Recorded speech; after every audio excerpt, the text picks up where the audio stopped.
Good day everyone, my name is Rai and I'm a licensed professional teacher, a registered psychometrician, and a registered behavior technician in the Philippines.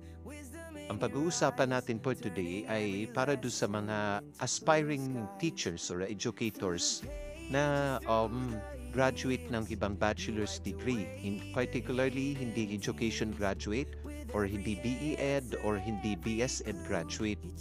So, gusto niyo ba maging isang guro or maging isang licensed professional teacher kahit na ang tinapos niyo ay hindi education-related course? Yes, pwede ka maging isang teacher or maging isang guro sa Pilipinas kahit na hindi education graduate ang tinapos mo. Maaari ka lamang kumuha ng certificate in professional teaching or certificate in teaching. Ito ay usually mga 18 units of professional education na kung saan inaalaw ni PRC na makapag-take ka ng board exam kapag natapos mo yung teaching units na yon or certificate in professional teaching units. Hindi na siya kagaya ng 4 na taong kurso na kailangan mong aralin from 1st, 2nd, 3rd hanggang 4th year dahil ito ay compressed subjects na into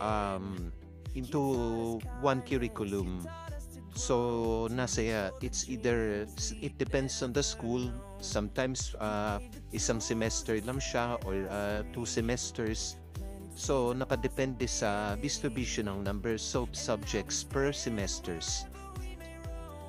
Sa Pilipinas, maraming schools actually yung nag-o-offer ng mga certificate in professional teaching units or certificate in professional education units or course na kung saan nakadepende din yung tuition fees. So, syempre expect natin pagka sa private schools, medyo pricey yung tuition fees. Pero meron naman mga state universities, local government universities na nag-o-offer ng ganitong programa na kung saan mas lower yung tuition fee na babayaran nyo. And some nakadepende rin yan kung sa per unit yung bayad or per semester. So, may mention ako ng ilan sa mga schools na alam ko nag-o-offer sa Pilipinas ng teaching units or professional education units. So, disclaimer lang guys na yung mga may mention ko na school dito ay hindi ako affiliated or hindi ako connected sa mga schools na to. So, it's better na mag-inquire na lang kayo. It's either personally or through their emails sa mga website nila regarding this program. And especially yung fees na kailangan yung bayaran doon sa school.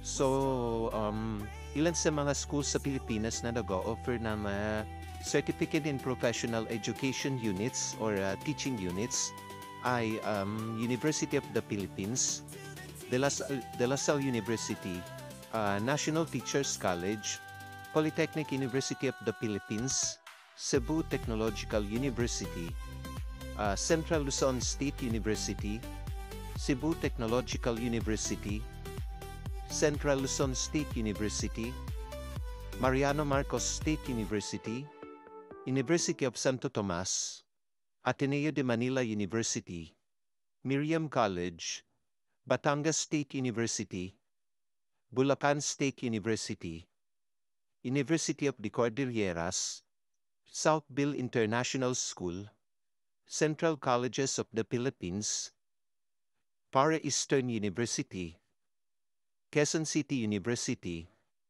Technological Institute of the Philippines, Mindanao State University, University of Makati, Emilio Aguinaldo College, ICRA Development Academy, Hagay Training and Development Services, AMA Online Education at Philippine Normal University. So, yung mode of learning or mode of teaching na bawat schools ay nakadepende yun nga kung anong schools or kung saan schools kayo mag-aaral. Pero usually ito naman ay face-to-face classes. Meron din sa mga na-mention ko na nag-o-offer ng modular at meron din naman nag-o-offer ng hybrid or kung saan merong face-to-face class at meron silang online class together simultaneously. So, it's better na mag-inquire na lang tayo doon sa mga na-mentions ko na school Although mas marami pang mga schools na hindi ko dito na isama sa list ko na nag-o-offer din ng, certificate in professional education units. So, it's better din na mag-search din tayo online para dun sa mga prepared schools natin, lalo yung sa malapit lang sa lugar natin para just in case meron tayong mga, kailangan or meron tayong, needs dun sa school, madali natin silang mapupuntahan. And at the same time, itong, eating units na teaching units, ito yung mga, foundational and majors ng, education. So, professional education na subjects yung mga ite-take nyo dito. And at the same time, meron din na extension na, 6 units, in particular, 6 units for practice teaching. So, it's better then na i-grab nyo yung opportunity na makapag-practice teaching kayo. Kasi as far as I know, may mga schools na yung 18, specific 18 units lang yung pwedeng yung i-take. Whereas kung may additional pa na 6 units after that 18 units na for practice teaching, it's better na makapag-practice teaching din kayo. And in order na rin para since magiging future educators kayo, it's better din na yun na makapag-practice teaching kayo para at the same time ma-experience nyo yung classroom setting na kung saan talagang in the future magiging isang professional teachers din kayo. So, kahit pa-graduate ka ng ibang course, basta bachelor's degree courses, 4 years man yan, 5 years, 6 years, or etc. Pwedeng-pwede kayong take ng certificate in professional teaching.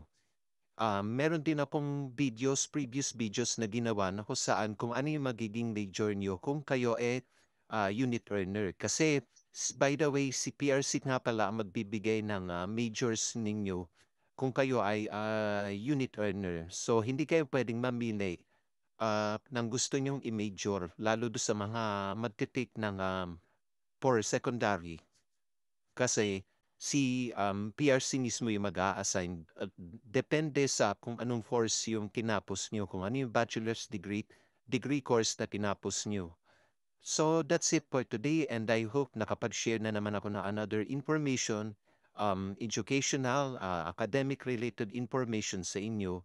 And I hope na soon mas marami pa yung maging isang licensed professional teacher sa Pilipinas. That's it for today and thank you for watching.